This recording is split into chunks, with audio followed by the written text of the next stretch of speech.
I'm reading an amazing book right now. Yeah, right. Tell us about it. I'm actually reading the top five regrets of the dying by Bonnie Ware.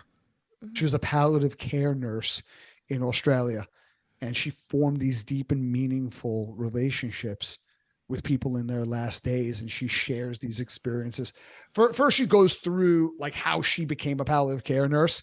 It was because she just was taking these consecutive leaps of faith and following like wherever the trends within her life were leading her, and it led her to being an in-home caretaker, and she had absolutely zero idea of what she was doing. But they're like, oh, you'll figure it out, whatever.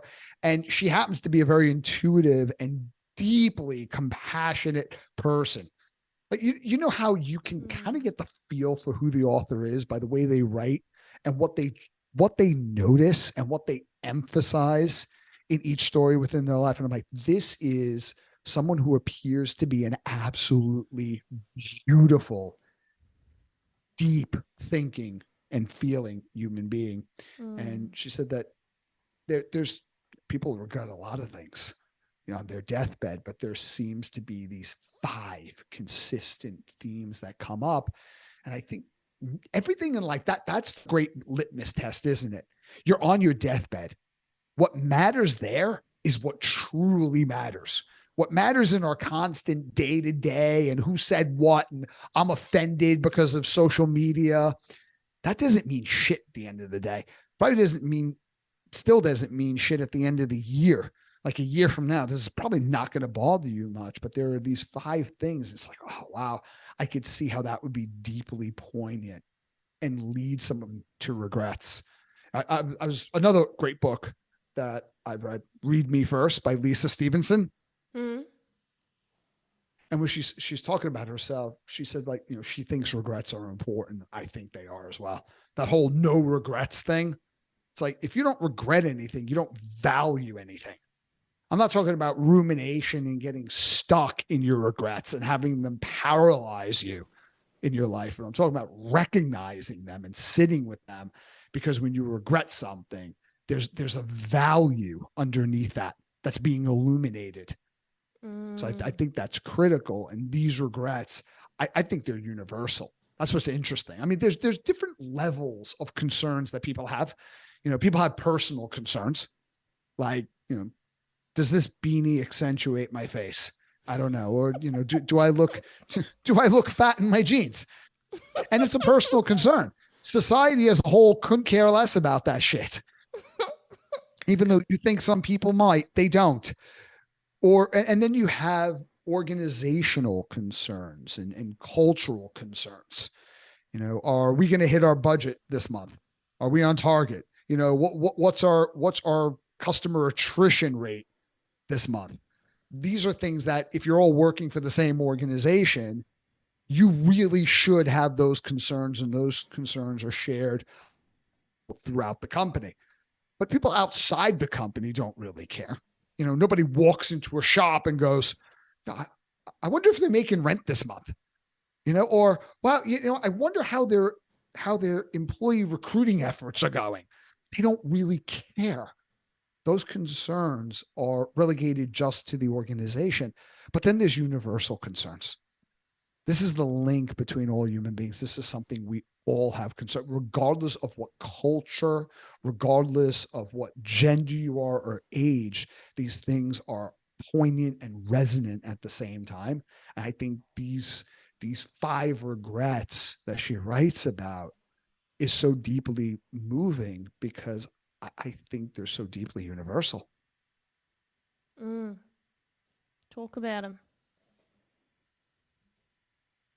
Well, the first regret, Hit me with your regrets, Bobby. they're not my regrets. I don't know. Maybe they might They be might at some be. point. Well, Some of maybe these no, look like, not if yeah, they this could can't be if show you up. read the book. You don't read the book and then still not see. Well, I'm going to share them. Oh, what was interesting is she said like 95% of the feedback, right? This is in the preface.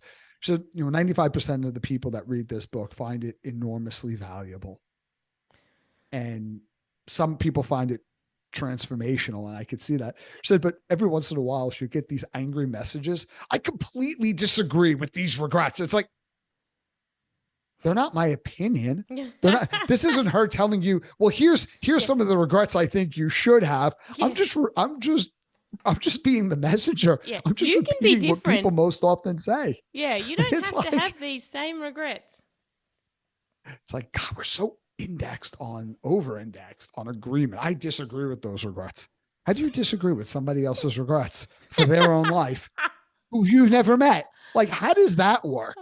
Anyway, first one is, I wish I had the courage to live a life true to myself, not the life others expected of me. Mm. How many people just got hit in the heart just a little bit there right now?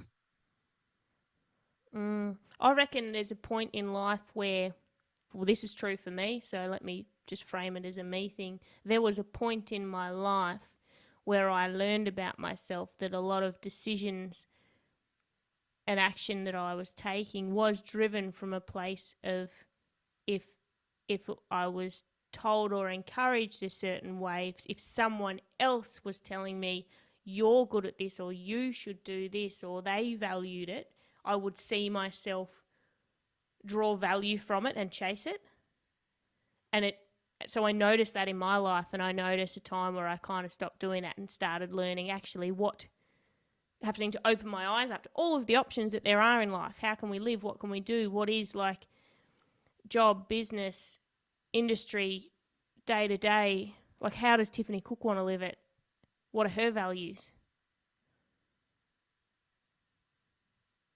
You know, I think that's probably one of the most selfless things you can do, because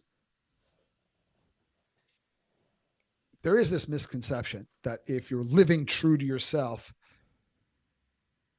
it's a form of selfishness. And I know we don't communicate that generally as a society, because as a society, especially in the West, we're extremely self-focused. Still have that. And sometimes they show up in implicit, not explicit interactions. Like, I remember a conversation I had with my business partners once, and it was extremely painful. There was a lot to unpack here, and I can't really get into all of it, but they had me on a call, and one of my partners said, well, why do you do what you do, Bobby? I said, well, what do you mean? Well, you're speaking, you're coaching, you're writing. Why do you do it? And without thinking, because I didn't understand where the question was coming from, I said, I do it because I love it. I deeply love it. And the response was, that's the wrong answer. We do things here not because we love them. We do them because it serves other people. We help people. It's not about loving it. And I thought, that's so odd. Do you think people would be better served if we engaged in work that we hate? Like, unpack that for me. Do you think we would be more hardworking, creative, innovative, loving, connecting, perceptive, intuitive with our people, impassioned in whatever communication medium connects us to them, if we absolutely loathed, or if we were neutral about what we did rather than loving what we did? Is that mutually exclusive? Now, of course, they were playing a game with me. So, they were basically running rackets. They were pretending to have a socially acceptable perspective on the conversation, but there was something deeper going on, which I said, I can't really get into it. But I've had that argument with business partners before, where there was a deep concern about loving what you do. And it's like, and sometimes those beliefs are passed on to us and they're unexamined, because I don't think they truly make sense. You're better at Grandma Moses. This is interesting. Grandma Moses painted early American landscapes, and she grew up on a farm, and she was a woman who grew up always wanting to paint. She had this thing inside of her that just told her, paint something. And her family, her husband, of course, was like, we don't have time for painting. We need to toil with the day-to-day work of the farm. And that's true. You need to survive. Somebody has to tend to all the things that need to be done on the farm. There needs to be food on the family's table. But does that mean that those two things are completely antagonistic to each other. Like, you can't pursue your love of painting at the same time that you're doing the day-to-day things that you have to do. And her husband died and she was in her 70s, too old to go out and work on the farm. And she started to paint. And her painting sold for several $100,000. She was this brilliant artist who had no idea the depth of her talent because she was never given permission and never allowed herself to give herself the permission to express that artistic talent. Also, it sounds, we make it sound, and we would, I assume, tell ourselves when we are doing something that somebody else, I hate how I say something. I always put a K, this tiny little K on the end of something. And I hear it when I edit my podcast, Bobby. Can you please beat that out of me? Well, maybe some people think that. It's it's something I have to get better at in 2023. Some think that, not to speak for everyone, but some. But when we do something for that somebody else expects of us or thinks we should do, and we are essentially people pleasing them or living up to expectations, that's not selfless. That's very selfish, because somewhere deep inside there is a very big expectation about how we will be treated, who we will be to that person, and what they will. And when they fail to meet these unspoken, maybe unrecognised expectations, all hell will break loose. And that's when I think we wake up one day and resent somebody or something or the life that we've led and get angry about it because we haven't even known the expectations. I remember expectations I had out of friendships or relationships in life where I hadn't expressed the expectation, but I had the expectation, and then I was hurt and angry that it was not lived up to, my little silent expectation. But I didn't recognise it, and I think that's what can happen in these situations. Now, I think a lot of the things that create barriers to us living with authenticity and pursuing that which whispers to us until we either strangle the voice out of it or it becomes so loud that that whisper is now a roar. Or as Bukowski says, it comes roaring out of us. I think a lot of that is to compensate for basic human needs that we feel are going unmet. One, safety, even if it's emotional safety, a sense of belonging to whatever group or tribe, organization you identify with. It could be deep-seated self-doubt, and what you're engaging in has an expected outcome. So it becomes more about outcome than engagement. And what if I prove to myself that I'm right? It's all this stuff. But one thing that you said that really resonated with me, it's the epitome of selfishness. And I don't think it's intentional selfishness. I'm not saying that people who have a love for something or there's an inclination that they can have and do something that's quite unique and they don't do it. They're not bad people. They're not trying to hurt someone, but it's unwitting selfishness nonetheless, because how many great athletes, how many great composers, how many great artists have came and left the world unnoticed because they didn't allow themselves to express what they had inside of them. You know, you're basically living like a poet without a verse, like a musician without a note. It's empty. It doesn't mean anything because nothing is really, and this is my personal bias. Nothing's worth anything until it's expressed and shared. Yeah. I could tell myself I'm the greatest writer in the world. I might be, or I might just be a lunatic reading my own headlines, writing complete rubbish, you know, in the seclusion of my own home. It's when what I write gets put out into the world and it gets shared. It has meaning, it contributes, or when it gets pushed back upon, you know, it gets sharpened through criticism and multiple viewpoints, that it really starts to work in a way that's constructive or could be constructive. Mm.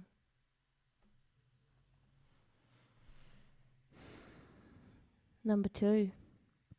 This one will be relevant for me if I don't start pulling my head in, which I'd like to say so far this year, the 12 days in that we are, I am pulling my head in. Number two is I wish I hadn't worked so hard. This came, I'm just reading the little line under that. She says, this came from every male patient that I nursed.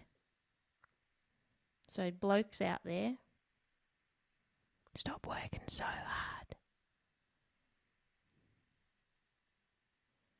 At what? At the materialistic stuff. I think that's it. It's like, again, and it goes back to, are you working hard because you've heard so many times that that is a deep reflection of character, or somebody else expects that from you, or you want to identify with someone who has that mantra? Hmm. Are you working hard because life has been about nothing but survival, and you're scraping and clawing just to feed your family, which is a very different scenario? Hmm. Or are you working so hard because, creatively speaking, you can't help it because you're enthralled with what you're doing? So for me, I'm not pushing back on that. I Hmm. just think it's the context of, what are you working hard for? What's underneath that? If it's survival, I get that. No criticism there. If it's this sense that I need to identify with something or someone else, that's going to be literally, I can't see that ending up as anything but being riddled with regret. But it goes back to something we talk about a lot. Like, effort and hard are not always synonymous. Yeah. Extreme effort can be fulfilling, not afterwards when I look back and I have the pride. We've talked about it, like going to the gym and busting your ass in the process, in those moments, can be exhilarating Hmm. if there's meaning attached to it. Like, if you are a musician, playing an instrument is really, really hard. And even with a ton of talent, if you want to go somewhere with that talent or employ that talent, it takes painstaking hours upon hours of practice, error detection, correction, modification. And sometimes, yeah, you'd be like, I'd rather be watching Netflix. But if you're an artist, there is never a time when you have more deep meaning and joy than when you are going through the rigor of learning that. Do you know what I mean? Like if Yeah. somebody, if I'm a mathematician, I may not find the same fulfillment, and I may not have the energy to invest in learning, how to play the clarinet, whatever. It's just, it's just, it's Oh just not dear. something that I'm going to be as invested in. And that's where, how do you know what's the line between what you're paid for and what you're made for? I also think the biggest danger, or this is for me definitely the biggest danger of working hard, is putting the blinkers on and not coming up for air. It's just Mm-hmm. continually working hard and getting caught in the habit of hard. Rather, like, I'm all for working hard, but coming up for air, stepping back, and just making sure I haven't gone off the beaten track. And I'm just, because sometimes I pull my head out of the sand and go, oh shit, I'm working hard, but I'm missing opportunities, and I'm slowing my own progress because the current's changed a little bit, Mm-hmm. and I What are could. you missing? Yeah, I mean, when you're working hard, what are you not doing? What are you neglecting? I mean, for somebody, again, just going back to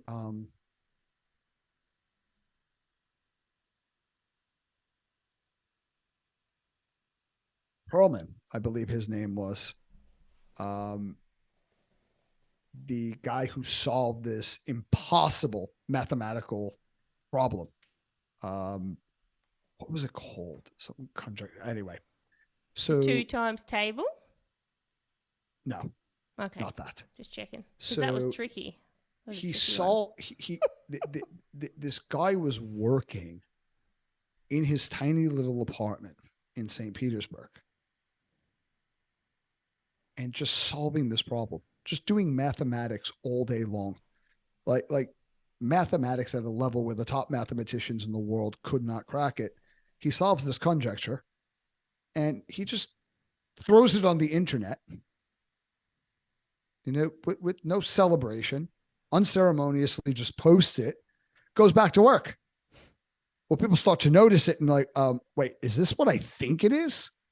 And they find this guy. They try to give him like the Fields Medal in mathematics, and he rejects it. He gets offended because it's like, well, that would take away from the whole joy of the whole meaning of the work. And it's like, that guy, he's not going to be happy doing anything less than 15 hours a day of mathematics. Like on his deathbed, he would regret not working harder at mathematics. Or Dostoevsky's story. Have you ever heard the story of Dostoevsky? No. Do we ever just, oh my God, Dostoevsky, talk about this. So in 1825, Nicholas I ascended to the throne. He became the Tsar of Russia. He never wanted to be the Tsar, but his brother, who was the Tsar, passed away. And out of duty to his family, he had to assume that role begrudgingly. Now, no sooner did he ascend to the throne that there was an assassination attempt made on his life. It was called the Decembrist revolt, and it left him quite shaken. It also left him quite sensitive to any talk of revolution or dissension. And years later, there's a group of intellectuals that met to talk about and criticize the government. They were they weren't really a revolutionary group. They just, met, over drinks and expressed their discontent and talked about and just complained a lot, really, and just were very vocal about it. And they were called the Petrovsky Circle. Well, Nicholas hears about this. They were arrested. They were arrested in the spring and they were taken to prison in Siberia. And it was brutal because they were there until November. So now remember, they're wearing their spring clothes and it's Siberia and they're in prison, still in their spring clothes, freezing. And one day they're released from prison and they're escorted to a carriage. And in the carriage, they're talking about like what their fate is going to be. And they all were certain. They were like, okay, this punishment, being that we hadn't actually done anything, they hadn't blown anything up, they hadn't hurt anybody, and like being in prison all of these months into the early stages of winter was severe enough. We're probably going to get a harsh warning and a pardon. So the carriage stops, the doors fling open, and nobody wants to see this. Standing outside is a priest prepared to give them their last rites. Now, this is a bit concerning. By concerning, I mean this was terrifying. So they were brought out to a courtyard, and awaiting them was a firing squad. Nicholas had ordered their execution. And Dostoevsky is standing there, listening to the sound of them loading their rifles, ready. And it seems like time stopped. And he's looking up and he's watching this bird fly across the sky over a church steeple, and it's the most beautiful thing he's seen. I mean, this is his last sight on earth. Aim. He's just filled with regret and terror and also wonder. And he realizes, oh my God, I've wasted my life. Like, what have I done? And before they could say fire, there was the sound of a trumpet. And one of the king's messengers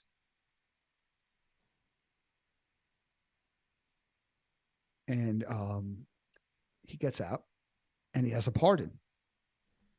They were stayed their execution. Nicholas never intended to execute these guys. He wanted to make a very strong point, and he did. I mean, I think a harsh letter probably would have sufficed. This was a bit extreme. They did actually go to prison, a labor camp, for 2 years in Siberia. But when he got out, he became such a prolific writer, obviously. He looked like a madman. He would walk the streets, writing things on his hands, on napkins, and muttering out sentences for his next book. And he would sit in cafes and read and write and spend all of his days in almost this feverish, possessed state of creation, because he didn't want to waste one single moment. He stretched minutes to hours, hours to weeks, and weeks to days. He wanted to be fully used up by the time he died, because he realized at that moment, when he thought he was experiencing his last seconds, that what he felt was a life so worth living, the life that he wasted, was a life of a writer. If that's you, I don't think you're going to have that regret. But if you have that, most people have that regret. You're probably working too hard. You're probably working on something that the return on the time you're investing is not going to be worth it.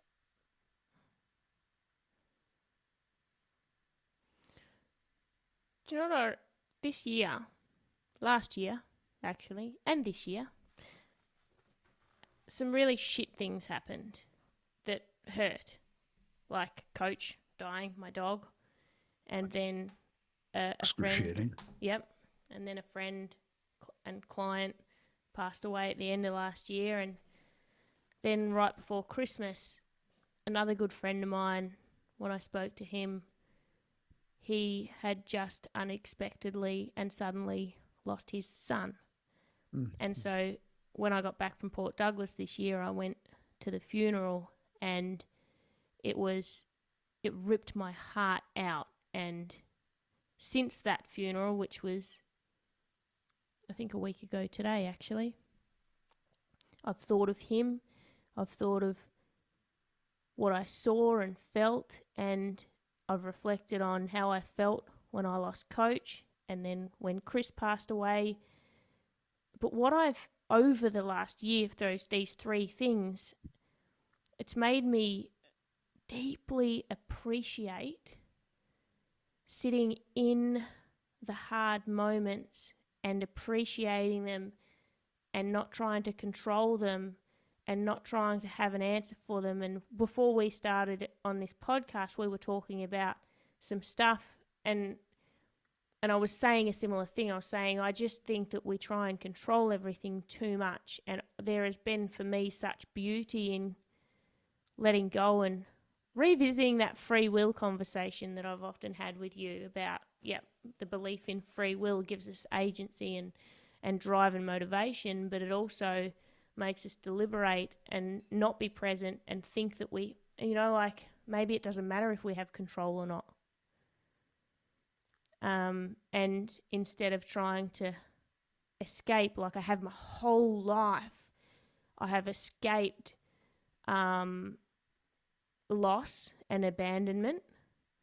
And I said to my friend yesterday when I spoke to him, I said, when I watched you after the funeral service and I watched you walk your son out, I've got goosebumps now, my heart broke into a million pieces, and I thought, I never want to see someone bury their child again. And I thought, because I don't have kids, I thought, part of me went, thank God I'll never have to experience that pain. And then another part of me went, imagine what the love on the other side of that pain feels like.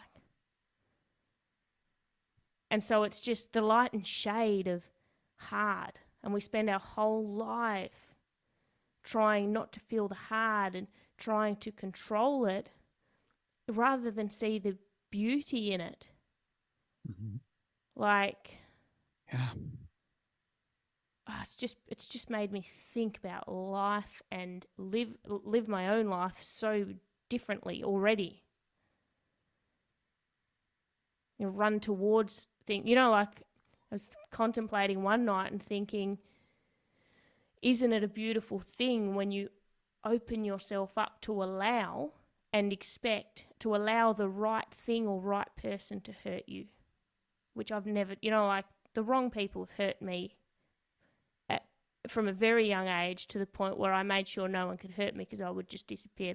But in making sure no one can hurt you, you make sure no one can love you. And you make sure you can't be attached to anything. And, you know, like I just think I've missed out on so much. I think a lot of the things that cause us pain is because they are so deeply meaningful. I think that's beautifully put, Tiffany.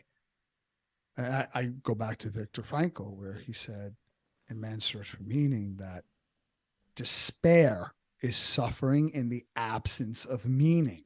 And my question was, what then is suffering in the presence of meaning? It's got to be passion. Now, passion is not about enthusiasm and vigor. It's about, this is so deeply meaningful. I am willing to sit in this. I am willing to suffer for it because this matters. If it matters just solely to me. You think about like music, art and music for a huge part of it is about yearning and loss or the potential for loss.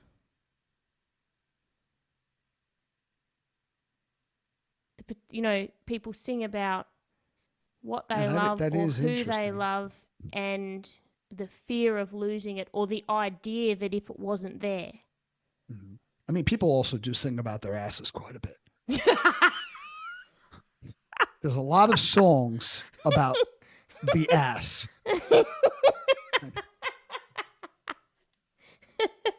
And other people's asses. I'm going to say nothing about suffering right now. There's a lot of bum appreciation in music, but I mean, I guess that is about something that you love. Like a lot of people probably like love their own asses and love other people's asses. So it's basically just a lot of ass love. But yeah, you're right. Like all art is a representation of our story. Yeah. And what makes us human? Like, what do we thrive for? What constitutes the human experience? I think, and when you get to the third. Yeah, I'm going to make a call, Bobby. I reckon we do a part 2 on this and leave the last 3 because I don't want to rush them because I reckon this is an awesome conversation. Okay. Your thoughts? You're gonna edit this out, right? No. Let the listeners come along for the ride. Hey guys, we're just in planning phase. So which makes Bobby deeply uncomfortable. What, planning? In front of the crowd. I know. It's like nobody wants to see what's behind the curtain. Yeah, they do. I don't want to know how the cake is. Well, actually, I do want to know how the cake is made. You know what they put in cakes nowadays. But it's like, I don't want to see how the film is made, right? I just want to experience the magic. Not saying that I'm comparing this to like the Avatar sequel or anything.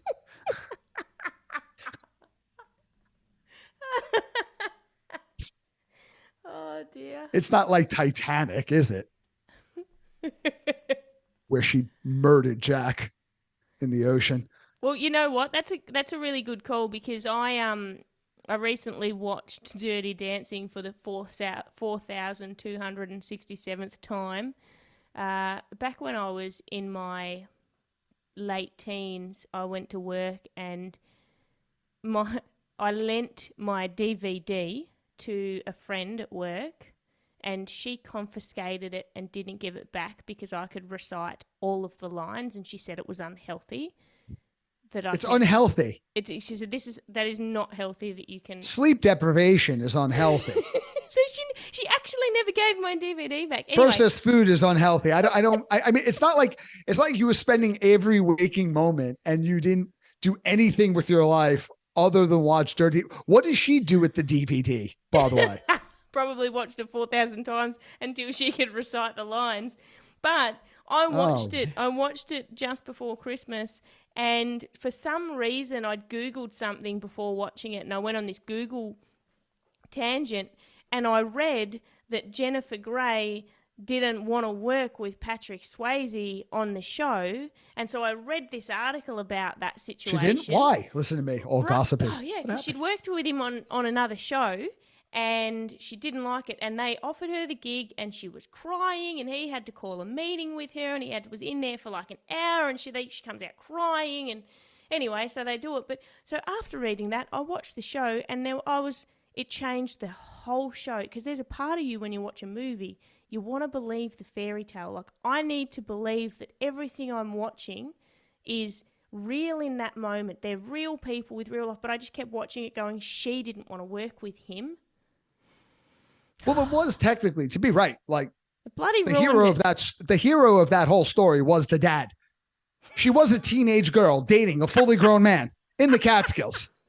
I mean, if anybody was absolutely in their right mind in that whole film, it was dad. Somebody really should have put baby in a corner. I don't know how old I was when I first saw it. I was young. I would have been, I don't know, but I was young and I was obsessed with it, and I was already in love with Patrick Swayze, and that is highly inappropriate.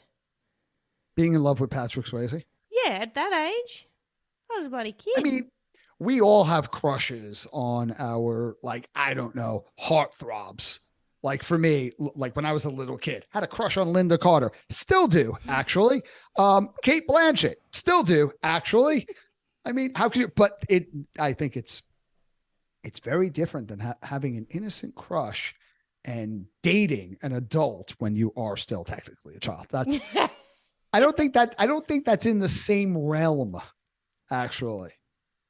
Yeah. Well, lucky for you, someone cared enough to confiscate your Dirty Dancing DVD. I see this person completely differently now. They're the hero of this story. Is this why we were breaking this into two parts? Yeah, because I needed to unpack this. Dirty Dancing. Yeah. I wanted to talk a bit of Swayze for a moment.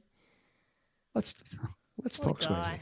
What a guy. I call Mark LeBusque Patrick Swayze, because sometimes he's put photos up that I've gone, God, there's something about him that looks like Patrick Swayze. Oh, poor bugger. He's so funny. Anyway, nobody puts baby in the corner, so let's wrap it up. All right. Well, thank you. Thank you for joining us behind the scenes. Hey, and make sure you come back, because we've got 3 more of the top regrets of the dying to unpack. It's kind of like those weekly series TV before like Netflix invented binging. It's like, you can come back next week. Yeah, you gotta see wait how a this whole all turns week. out. Thanks, everyone. Thanks, Bobby. Thank you, Tiff. Thanks, everyone.